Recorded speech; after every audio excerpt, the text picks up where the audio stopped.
This is Dr. Anthony J. Tomasino and his teaching on the Ten Commandments. This is session number 5, Commandment 4, the Sabbath.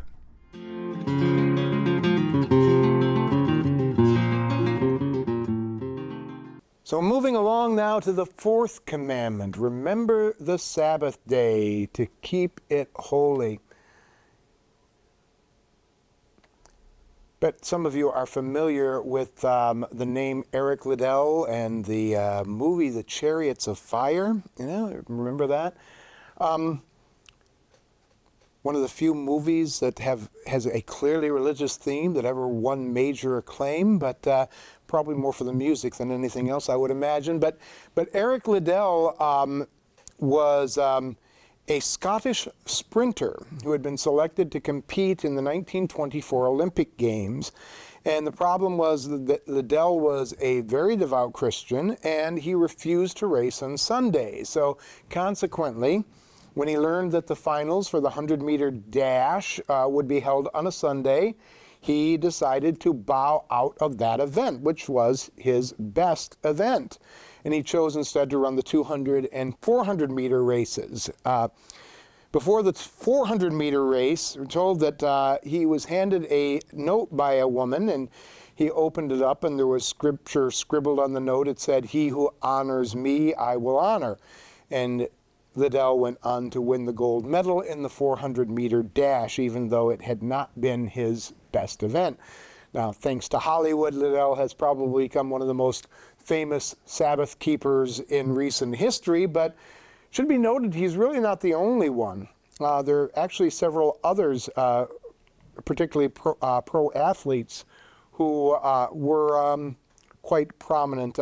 Eli Herring, 1995, refused to enter the NFL draft because the games are played on Sundays, and he felt that he needed to honor the Sabbath day of Sunday. He had been a shoo-in for, a six-figure contract, and yet he refused to compromise his principles. His quote was, "Sunday is the day for church, not for making money."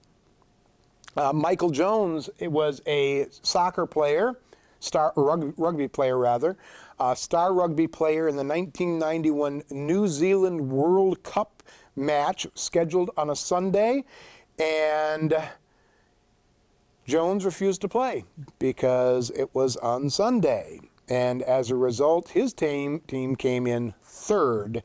And Jones went from being a national hero to becoming something of a pariah in New Zealand. So even today, trying to keep the Sabbath can have some detrimental effects on people. Okay? So the 4th commandment, remember the Sabbath day, make it holy. 6 days you shall labor, you can do all your work, but the 7th day is a Sabbath to Yahweh your God. On it you shall not do any work, you or your son or your daughter, your male servant, your female servant, your cattle, or the sojourner within your gates. For in 6 days Yahweh made the heavens and the earth and the sea and all that's in them, and rested on the 7th day. Therefore Yahweh blessed the 7th day and made it holy. So, the Sabbath day, remember the Sabbath day. What does Sabbath mean? Now this is one of those words that the scholars have kicked around the etymology of this. It seems fairly simple, and yet, of course, it's never as simple as it seems. Apparently, the word comes from a Hebrew verb Shabbat, which means to cease, and Sabbath could be a word meaning to cease, or to stop. One of the problems is that the noun form doesn't make a lot of sense in this case, but it kind of seems to make logical sense because you're ceasing from labor, and so you call it the ceasing day or ending day or whatever. There's a dual significance here. Clearly, it is referring to end of the week, so the week has ceased, but it's also referring to ceasing from work. The legal implications of Sabbath, what it meant for somebody to refrain from work, this was not really well defined in the Old Testament. It wasn't until the Pharisees came along who decided that they were going to pile all kinds of rules upon it to make it crystal clear what it meant, at least from their perspective, to keep the Sabbath, that this became much more of a clear and we might even say burdensome kind of issue. Okay? So Sabbath is what we technically call weird. The idea that you take one day and that you set it aside as a day of rest, a day of refraining from work, a day of worship, a day when you don't make money, that seems a little contrary to our American spirit, you might say, because a true American works 24/7, and that's virtue. It's virtuous to never take a break, And so the idea of Sabbaths is kind of strange and foreign to us. Where does this come from? Were there lots of people in the ancient world observing Sabbath, and the Israelites just happened to be one of them? Well, that doesn't seem to be the case.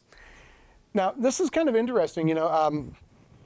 I've actually known a number of professors who weren't aware that circumcision was actually very widespread in the ancient Near Eastern world, that many of the peoples around Israel practiced circumcision in various ways. The Egyptians practiced circumcision as a rite of passage when the boy reached about 13, which I think is kind of cruel, but,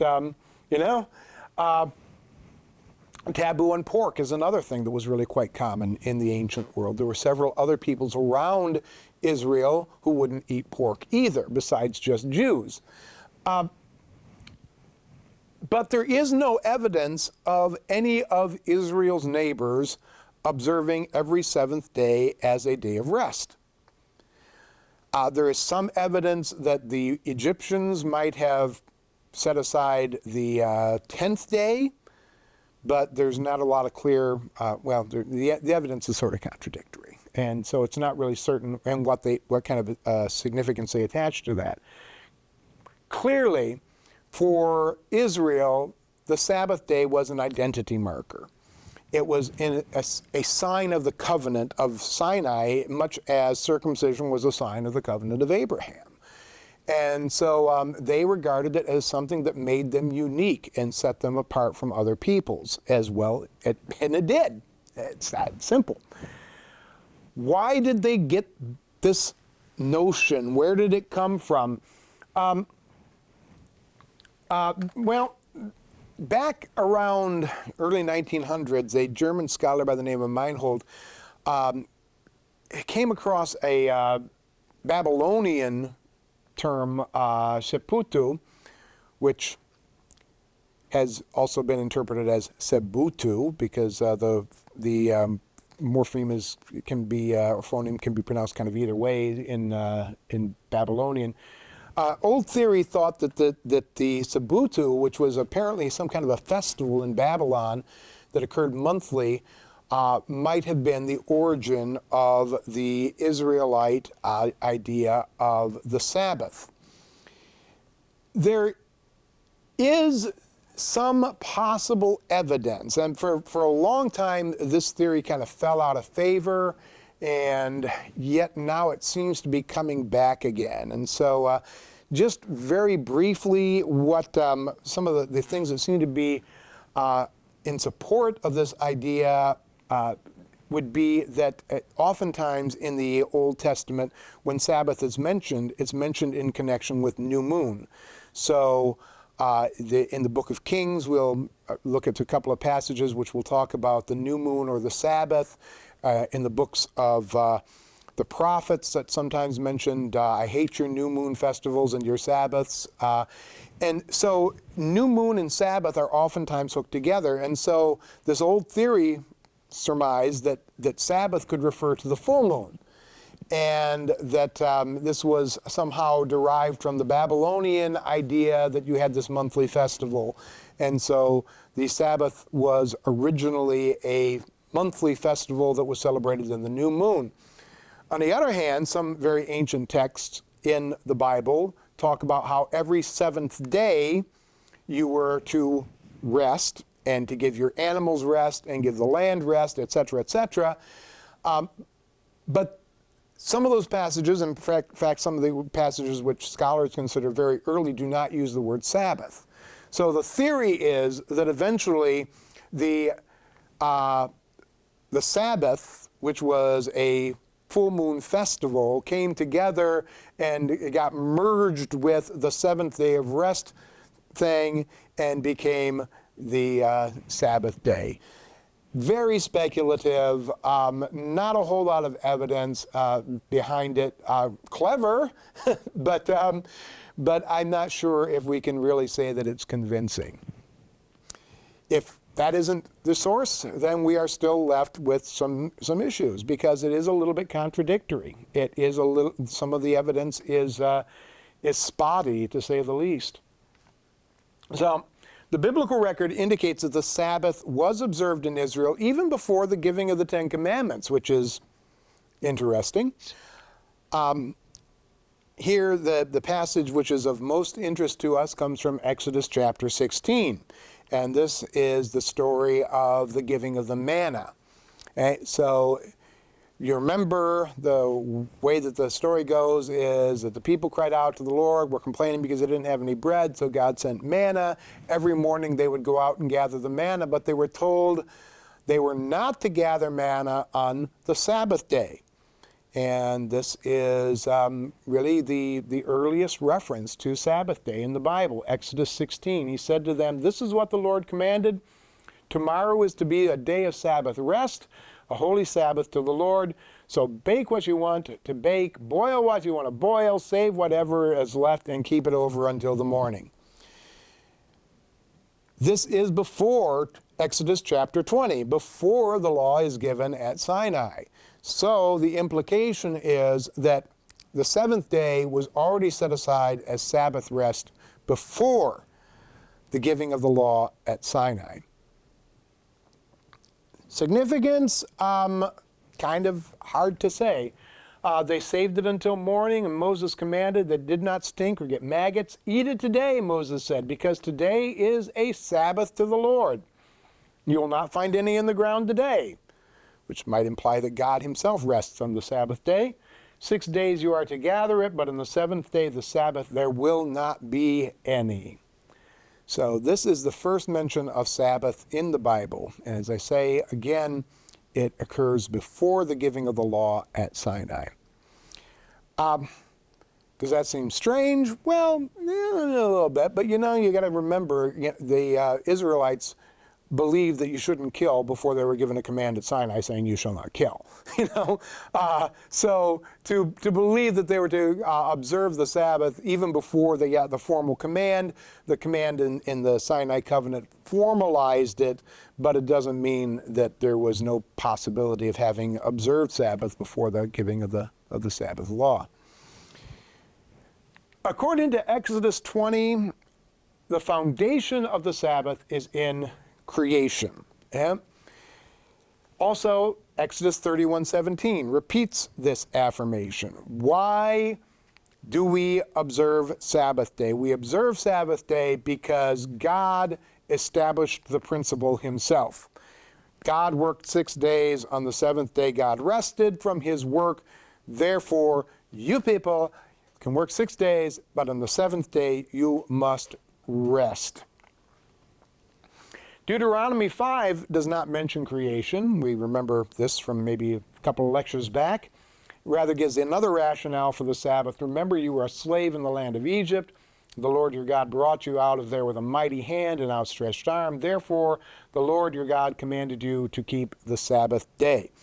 So that is a different kind of rationale, which is based in the covenant relationship between God and Israel, which was very significant, very central to the whole message of Deuteronomy. And so in the context of Deuteronomy, that rationale kind of makes sense.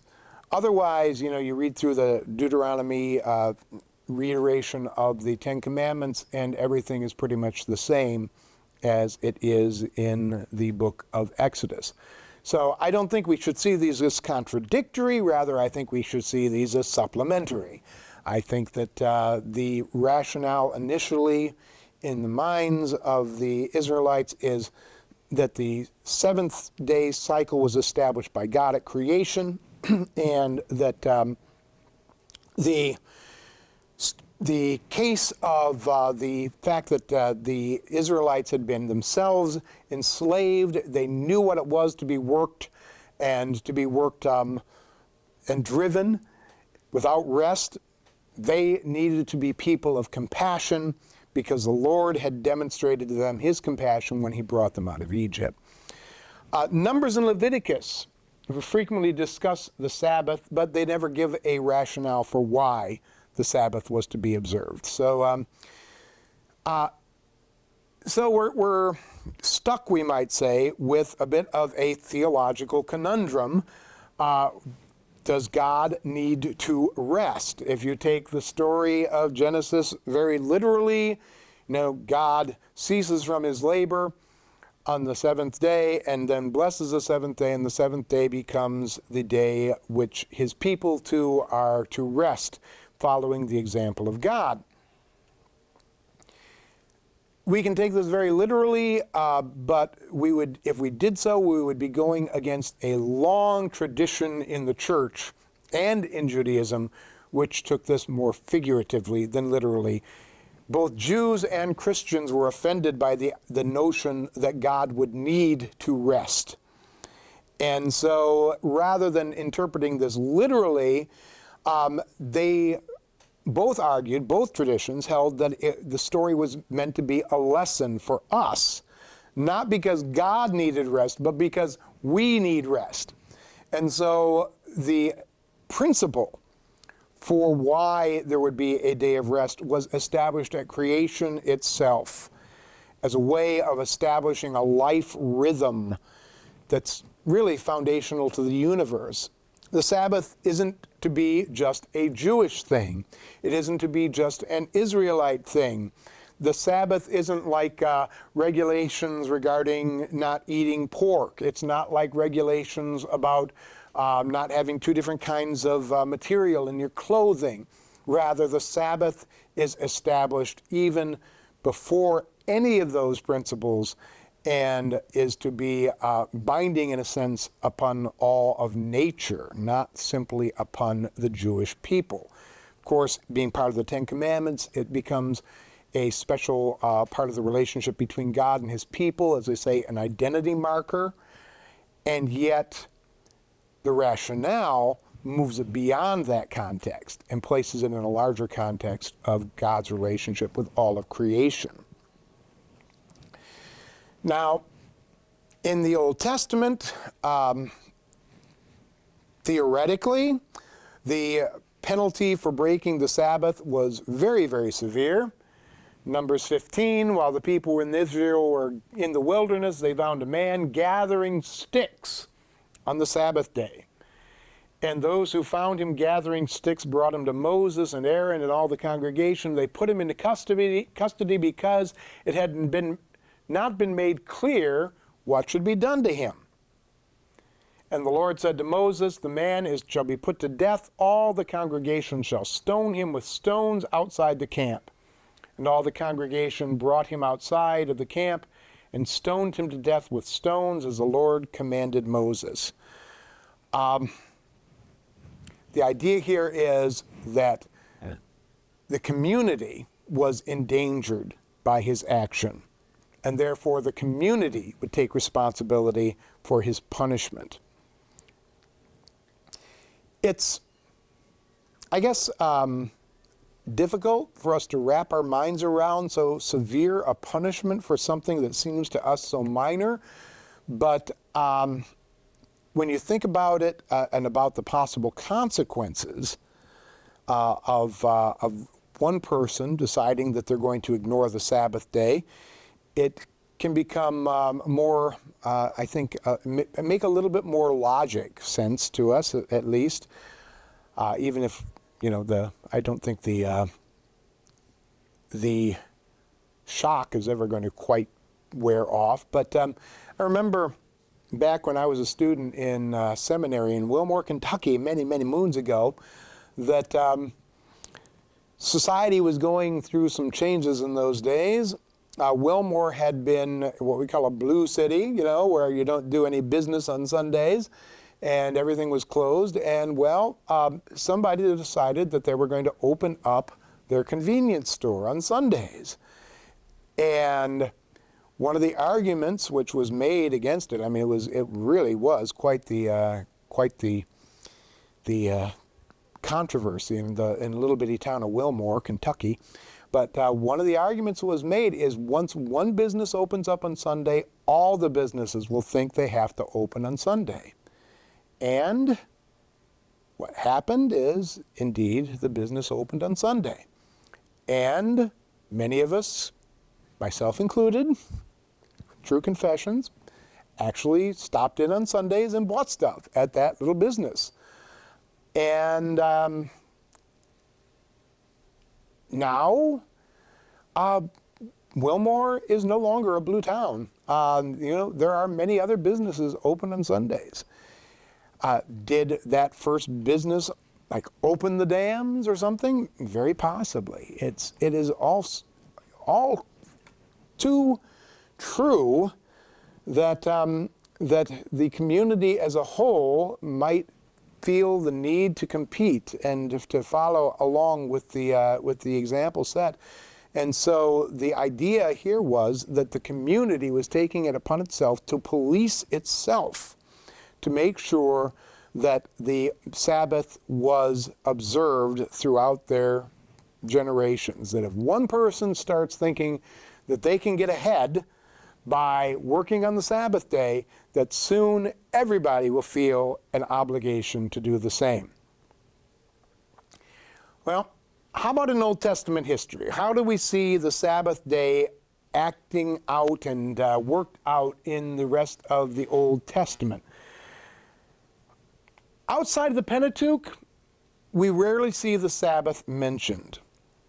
And we have mentioned before a couple of passages in 2 Kings. We'll talk about those here in a minute. But Joshua, Judges, 1 and 2 Samuel, 1 Kings never mention the Sabbath day, which might lead one to wonder, is the Sabbath actually being observed in those days? 2 Kings 4:23, the Shunammite's husband said, "Why go to the prophet Elisha today? It is neither the new moon nor the Sabbath." And she said, "Be still." This again is one of those passages which seems to associate the Sabbath with the new moon. And again, new moon is something, of course, that would happen once a month. It would be a special festival day. Sabbath apparently is viewed here as being some day of religious observance rather than as a day of rest. An interesting thing to think about it, and again, one of the ironies and difficulties regarding the Sabbath and its formulation is she's about to go on a journey to see the prophet, the man of God, and her husband says, "Why are you going to go see the man of God, and why are you going to undertake this journey? It's not the Sabbath day." Jewish tradition, they weren't supposed to travel on the Sabbath day. Yeah. So was Sabbath here understood to be the same way as it was understood later? I don't know. The passage is what we call puzzling. In 2 Kings 11, there is a reference to the guards who were on duty at on Sabbath day at the king's house, and it talks about the changing of the guards. One course of guards going off duty and another course of guards coming on duty on the Sabbath day. So apparently it was not considered a violation of the Sabbath to have guards working in the temple. Okay? which again might lend some credence to the notion that the Sabbath at this time was understood to be more of a festival day rather than a day of rest. As I say, it's not real easy here, okay? The chronicler, on the other hand, he mentions Sabbath sacrifices a number of times, several times. Sabbath sacrifices were never considered to be a violation of Sabbath tradition for some reason, but it was always an essential part of Sabbath observance. And in the Dead Sea Scrolls, there is a text called the Songs of the Sabbath Sacrifices, which seems to imply that not only is this a Jewish thing, but rather it is set in heaven itself, that the angels up in heaven every Sabbath day are performing sacrifices as well and singing these songs, these various compositions which were written to accompany the Sabbath sacrifices, so that the Qumran, or Dead Sea Scroll community, as they were performing these sacrifices on the Sabbath day, felt that they were doing so in union with the angels who were also performing sacrifices in heaven. Once again, by that point, by the time of the writing of the Dead Sea Scrolls, a couple hundred years before Jesus, they clearly had this sense that Sabbath isn't just about Israel. Sabbath is set in creation itself. Nehemiah 10, 31 and 13, 15 through 22, the governor enforced a commerce ban on the Sabbath. Okay? Jeremiah, one of his big complaints about the people of Judah in his day, about the people of Jerusalem, was that they kept the gates open and trade was conducted on the Sabbath day. And here, when Nehemiah becomes governor and he gets into power, he enacts a ban on any kind of commerce on the Sabbath. Interesting here that the people who had been violating the Sabbath by conducting the activities on Sabbath day are not said to have been executed. So apparently, even though they began to enforce the Sabbath trade bans at the time of Nehemiah, they were not being real strict about how you penalize those who had been breaking the Sabbath. In the prophets, we have a few references to the Sabbath. Both pre-exilic and post-exilic prophets condemn Israel for conducting business on the Sabbath day. So you want to talk about the commandments that seem to have been maybe the least enforced. Sabbath seems to have been one of them. Okay? Amos 8:5. Amos, of course, one of the earliest of the prophets, maybe one of the earliest books written in the Old Testament in the form we've got it. But Amos saying, "When will the new moon be over so we can sell grain, and the Sabbath so that we may offer wheat for sale?" Interesting thing here is it implies that on the Sabbath day they weren't supposed to be conducting business, and they knew it. And apparently it was being discouraged in Amos's day in Israel. Jeremiah 17 is where he talks about bearing of burdens as a desecration of the Sabbath. And he tells the people to stop carrying stuff around. Ezekiel 20, Israel profaned the Sabbaths which God had given as a sign. As I say, an identity marker. The Sabbath is a sign that Israel has a special relationship with God, and Ezekiel says that they have violated that relationship by not keeping the Sabbaths. Isaiah 56, I believe a post-exilic passage as well, promises that there will be rewards for eunuchs and foreigners who do not profane the Sabbath, because those people are becoming part of God's covenant community by taking upon themselves the responsibilities that go with the covenant that God has made with Israel. Second Temple Judaism is when Sabbath keeping really starts to become more of an identity marker. You got to figure that at this point Israel is coming into far more interaction with their neighbors, and it is becoming more and more important for them to distinguish themselves from their neighbors. And so those practices which set them apart from the Gentiles were becoming more significant, at least to certain factions of Judaism. Now, there were some factions of Judaism in those days that wanted to just try to blend in, become like everybody else. That wanted to, the book of Maccabees even talk about them trying to undo their circumcision, you know? So they were going to extremes in some segments of Judaism to be like everyone else. Yeah. And of course, the reaction to that is for people to emphasize even more strongly those things that set them apart from other people. And so you have polarization taking place. So in the Second Temple period, Sabbath keeping was becoming a very significant issue of conflict. Again, Sabbath keeping, an identity marker. Hellenizing Jews in Judea, according to 1 Maccabees 1:43, profaned the Sabbath. So not only are they trying to undo their circumcision, the sign of the covenant of Moses, they're also trying to undo the Sabbath, the sign of God's special relationship with his people Israel. Okay? It really became a major issue during the Antiochian persecution, because at that point the Jews were confronted with the fact that they were fighting against the Greeks, the Macedonians, and their allies who did not respect the Sabbath day. And so in one famous incident, we have the faction, and a couple of major factions at the beginning of the revolt, the Hasidian faction, pious ones, if you will, and the Maccabean faction.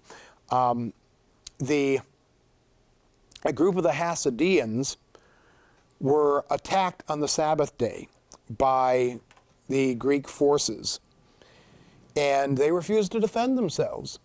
It's the Sabbath day, they refused to take up swords, and so they were all slaughtered.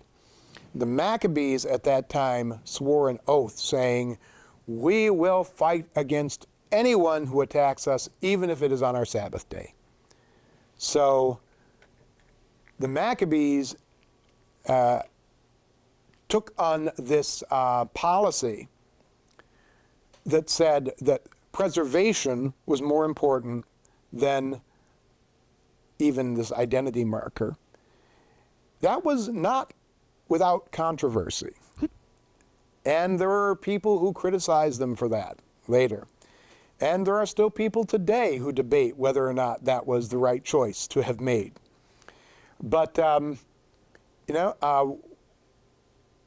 some people say, well, if they hadn't done what they did, then all Jews would have been exterminated. That's not true. It's simply not true, because of the fact that there were Jews well beyond the realms of the Antiochian persecution. There were Jews in Babylon, there were Jews in Persia, there were Jews in Egypt, Jews who would not have been subject to the same kind of persecution that Antiochus was raining down upon the Jews in Judea. So we can't say that the Maccabees preserved the Jewish people by deciding to fight on the Sabbath day.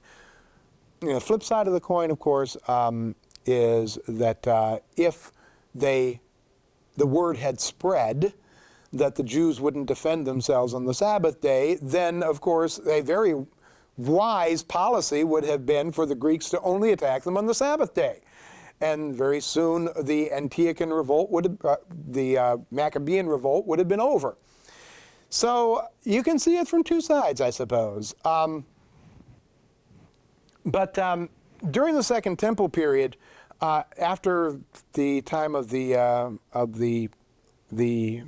persecutions and so on, after the Jews were conquered by the Romans, the Jews became part of this much larger community of people. And sometimes we don't it doesn't register in our minds just how significant the Jewish presence was in the Roman Empire. Because the Jews believed that having lots of kids was a sign of God's blessings, they tended to have very big families. And that didn't escape the notice of the Greeks and the Romans, because the Greeks and the Romans were obsessed with having very small families, typically one, maybe sometimes two children. Whereas your average Jew, 6, 7, 8, who knows how many. Birth control wasn't real effective in those days, and so the Romans and the Greeks practiced infanticide, and that was how they kept their families small. Jews were horrified by that practice and refused to do it. So the Jews spread and grew, and many estimates say that they were probably the largest ethnic group in the Roman Empire. And the Jews found them interesting, or the Romans found the Jews interesting. The Romans were really quite fascinated with the Jews. They hated them. Cicero, the famous Roman orator, had several speeches where he railed against the Jews. And from these speeches, one of the things we learn is that the Jewish practice of keeping the Sabbath was being imitated by Roman women. And so Cicero was horrified by that, but the Sabbath day was becoming more than just a Jewish thing. It was becoming, oh, isn't that quaint kind of thing. So everybody in upper society in Rome was trying to be kind of like the Jews in their ways, Very interesting, because it's sort of like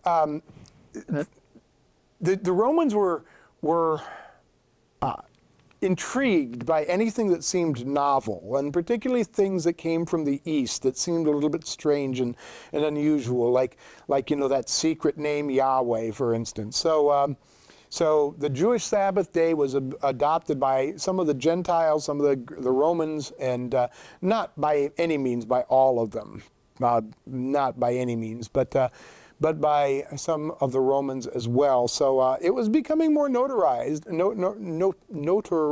noted, and for the Romans, it was kind of an interesting sort of ambivalence that they had towards Sabbath. On the one hand, they thought it was just an excuse for laziness. Many of them claimed that the Jews were all lazy people, and you couldn't make them work on their Sabbath day, and you couldn't get, if you had a Jewish slave, you just couldn't get any good day's work out of them on that Sabbath day of theirs. On the other hand, there was this fascination and this emulation that was taking place. So, interesting kind of perspective. What does Jesus have to say about the Sabbath? Well, this becomes one of the major kind of clashes that Jesus has with the Pharisees and other religious leaders of his day, because, as I mentioned, the Ten Commandments are a little vague. Remember the Sabbath day. Well, what does it mean to remember it? Oh, hey, it's a Sabbath day. I almost forgot. No, probably a little more than that. Remember, bring it back up again each week. Remember the Sabbath day, keep it holy, sanctify it. You don't work. You do your labor on the other 6 days, but you don't labor on the seventh day. So there's that. You don't do any work on the Sabbath day. How do you keep it holy? Well, eventually, of course, they have these Sabbath sacrifices that they always perform, and synagogue services outside in the diaspora regions. But what were you allowed to do? What were you not allowed to do? What constituted work? A man gathering sticks on the Sabbath day apparently constituted work to the extent that they would stone him to death because of it. This is kind of interesting when you think about it. You wonder if they held him over until the next day before they stoned him to death. Would stoning him to death have been considered doing work? Picking up sticks is work. Picking up stones? Anyway, so the Pharisees and other Jewish sects as well developed sets of rules regarding what constituted work. And certainly we see some of the later laws that we find in the Mishnah and the Talmud reflected already in the Gospels. And these include things like the question of whether or not you could heal somebody on the Sabbath day. And I was teaching a class one time at the University of Chicago, and I had some Jewish students in the class, and one of them became quite belligerent about the issue about the gospel saying that the Pharisees were angry because of Jesus healing on the Sabbath. And Jesus said, no Jew would ever say you couldn't heal somebody on the Sabbath day. And I said, and pointed out to her in the Mishnah that the Jewish holy book, it says that you were not allowed to set a bone if somebody broke a bone on the Sabbath, that you were not allowed to straighten a broken arm or broken leg, that you could soak it, but you couldn't rub it on the Sabbath day. You know? So yeah, the idea that that rubbing a broken bone or trying to set a broken bone on the Sabbath day was work became instituted in Jewish law. And we see that, again, as I say, already reflected in the Gospels. When Jesus gets in trouble for healing a man on the Sabbath day. Well, not once, but several times, right? Jesus frequently clashed with the Pharisees regarding Sabbath day observances. Is it lawful to alleviate human suffering on the Sabbath? One day his disciples are passing through a field and they're plucking ears of grain and eating them as they're walking through the field. And the Pharisees say, why do you disciples do what is not lawful on the Sabbath day? Okay?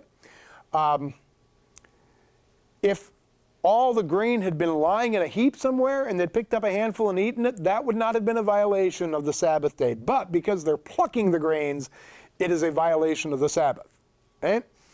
And Jesus responds by telling them about the story about how David and his men ate consecrated bread when they were hungry, and has this wonderful statement about how the Sabbath was made for the benefit of humanity, not humanity for the Sabbath. We are not created for the purpose of keeping the Sabbath. The Sabbath is created for our benefit. You know, and basically what it comes down to for Jesus is if keeping the Sabbath day becomes a burden, then you have undermined the very purpose of the Sabbath day, right? He took a practical approach to Sabbath.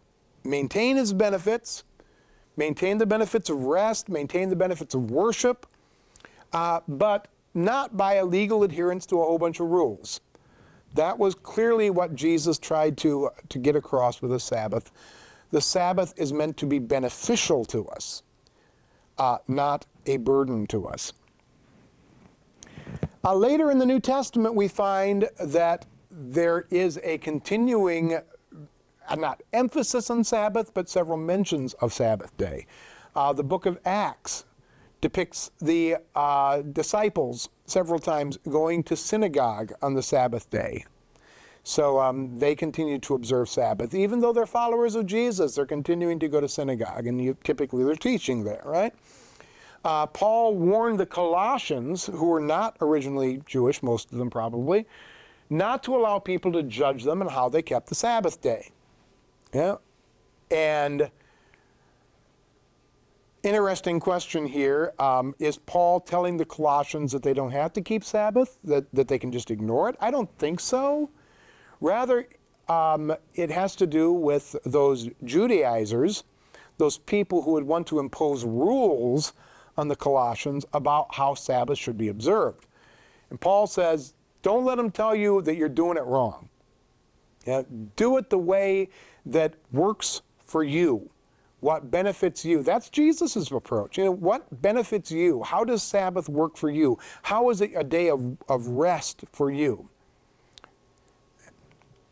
in Hebrews, in the book of Hebrews, typical Alexandrian style of exegesis that we find in the book of Hebrews, the Alexandrian style of exegesis likes to spiritualize and find the spiritual meanings in a lot of these Old Testament practices and laws.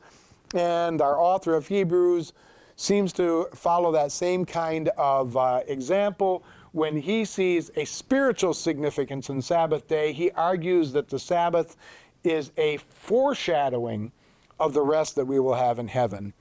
Now, I've had some people challenge me on this occasionally about saying, well, doesn't the book of Hebrews say that we don't have to do Sabbath here because Sabbath is waiting for us in heaven? I don't think that's what the author of Hebrews is saying. I think what he's saying is that there we will experience the true, pure Sabbath. The Sabbaths that we have here are kind of like the foreshadowing. It's sort of like, it's Platonic. The pure and perfect Sabbath is that which we will enjoy in heaven. The Sabbaths that we have here are a dim reflection of that pure and perfect Sabbath, which occurs there when we are in the presence of God.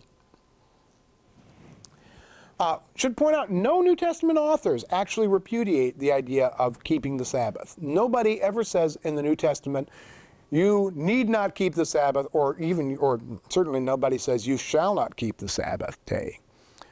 Do the principles of Sabbath day apply in different ways in the New Testament? Certainly, Christianity and Judaism divided on this point. There's no question about it. Now, eventually, Christianity did develop rules and regulations regarding their own observance of the Sabbath day, but it was a different kind of spirit than the spirit that kind of prevailed in Judaism. So, how do we switch from Saturday to Sunday? There's always something that's an interesting question,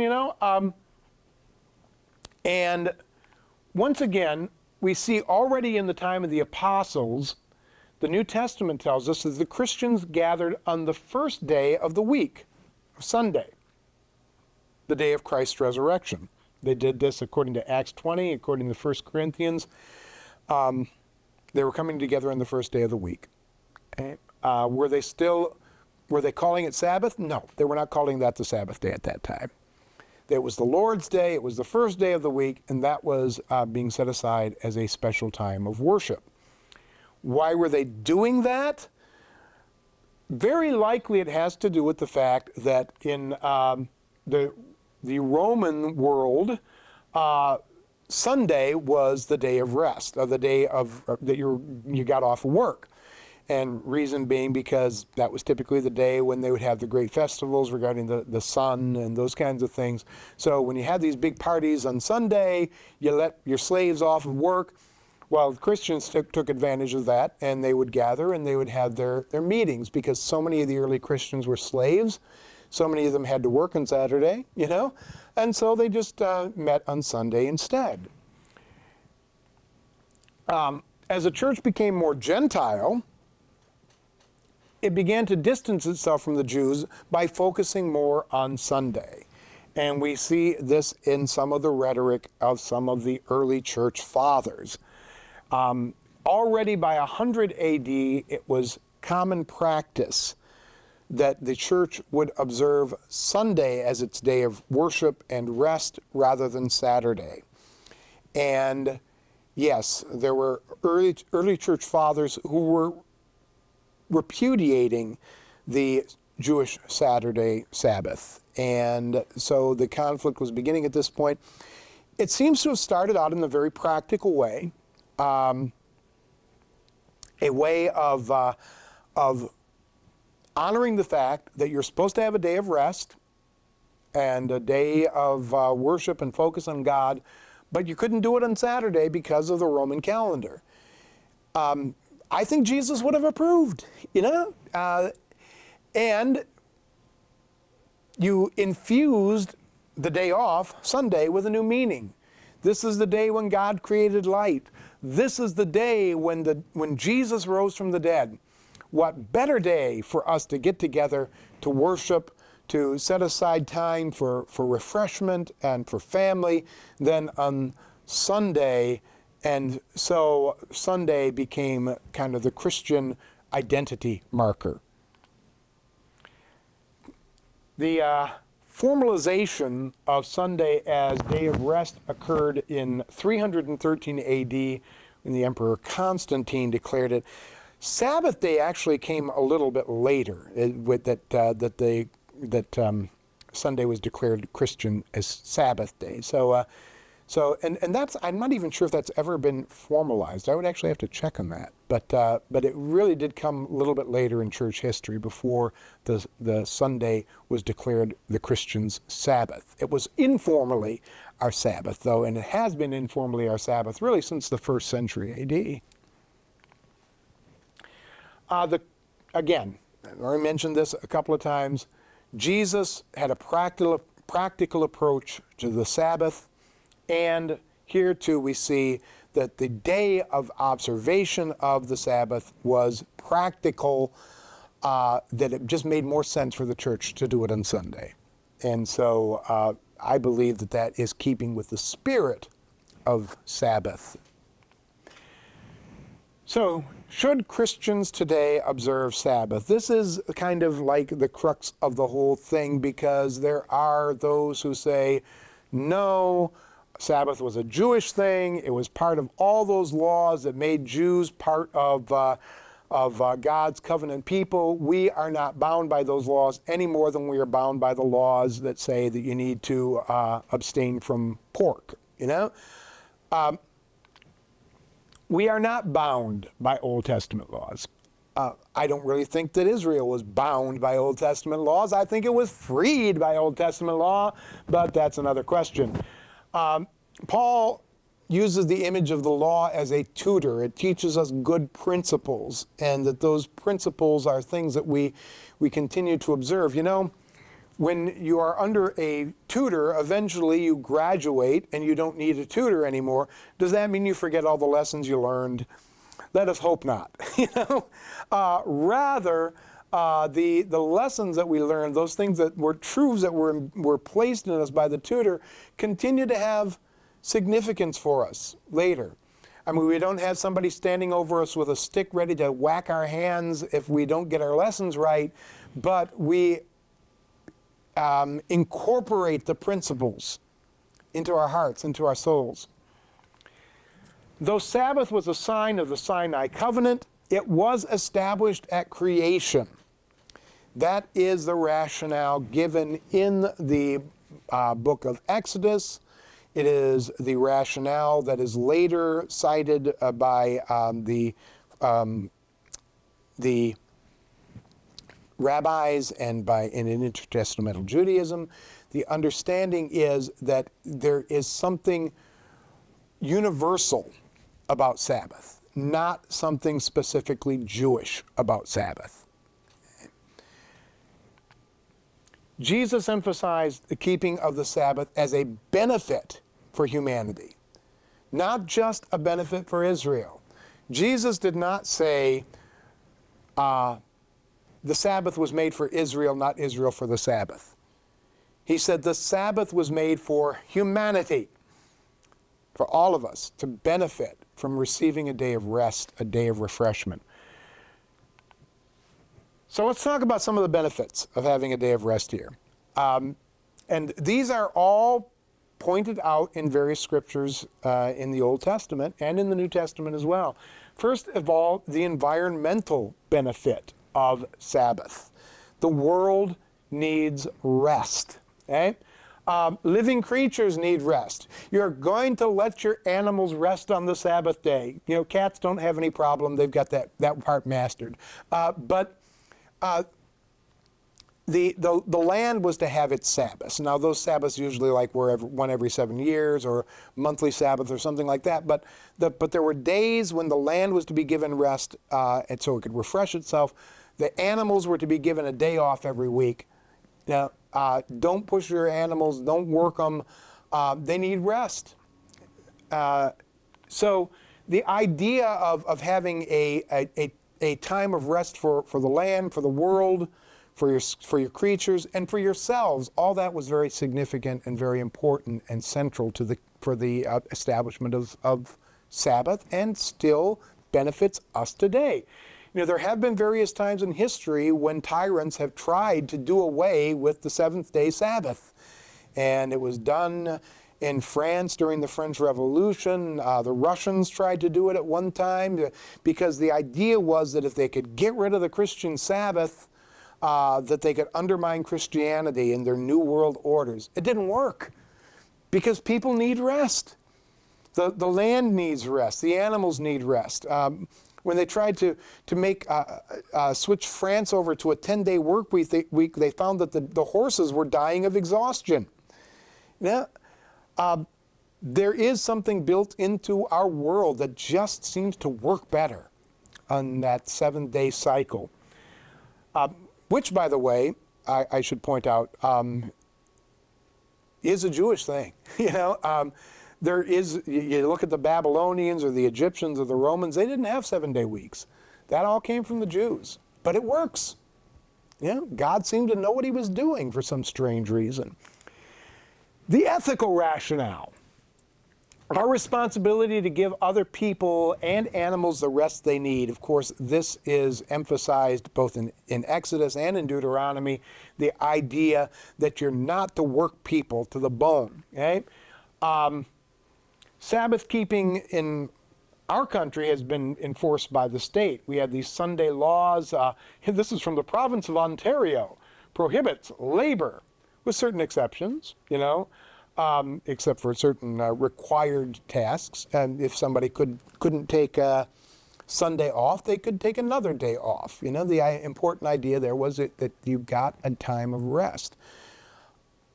If we didn't enforce it somehow, if we, we have, as I've mentioned before, this kind of rationale in our minds that says that work is good, rest not so good.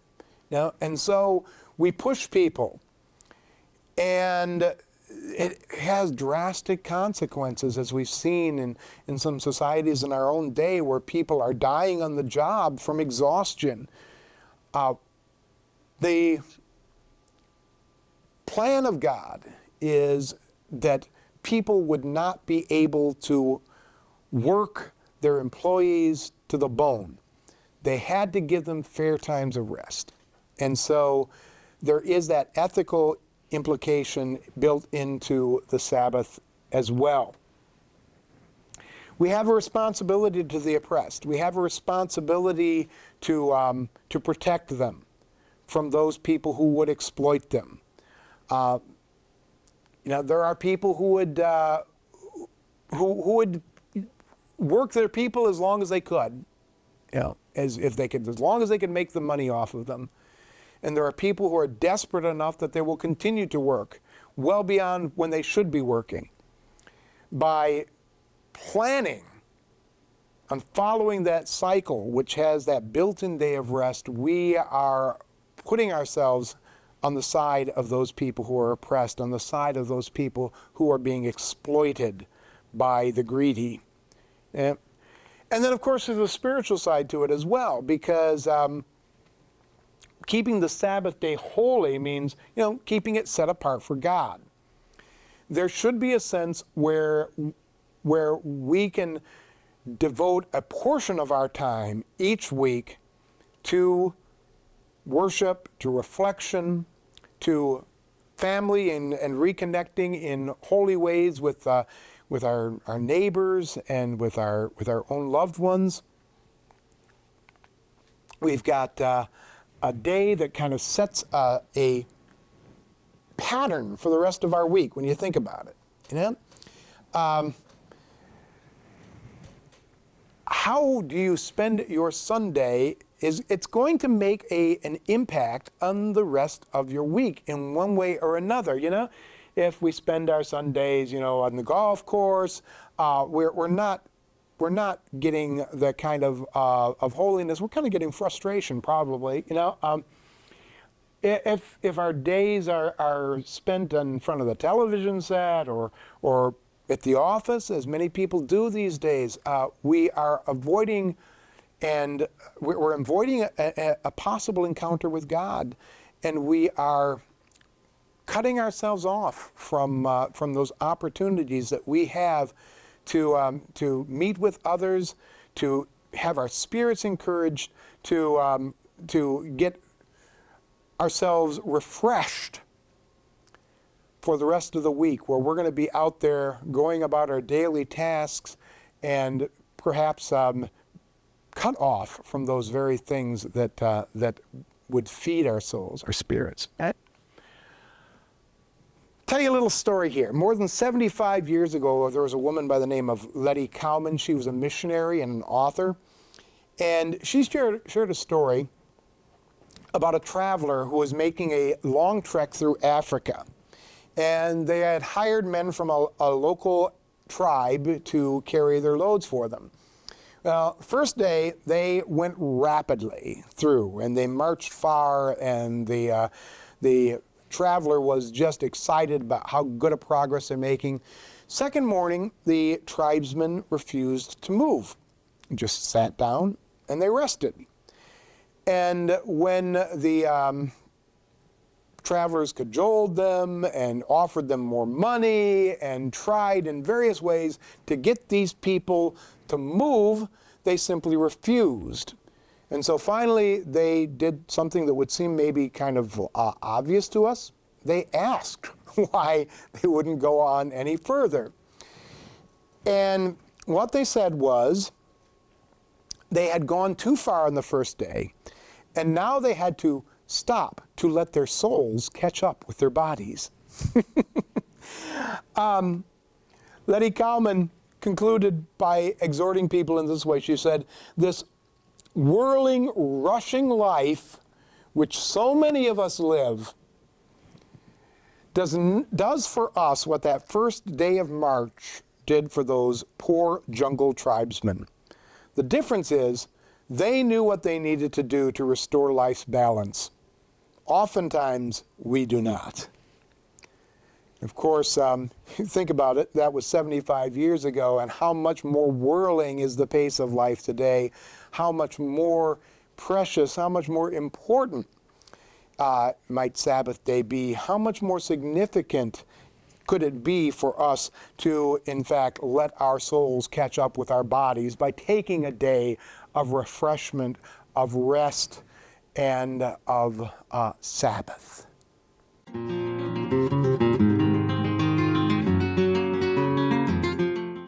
This is Dr. Anthony J. Tomasino and his teaching on the 10 Commandments. This is session number 5, Commandment 4, the Sabbath.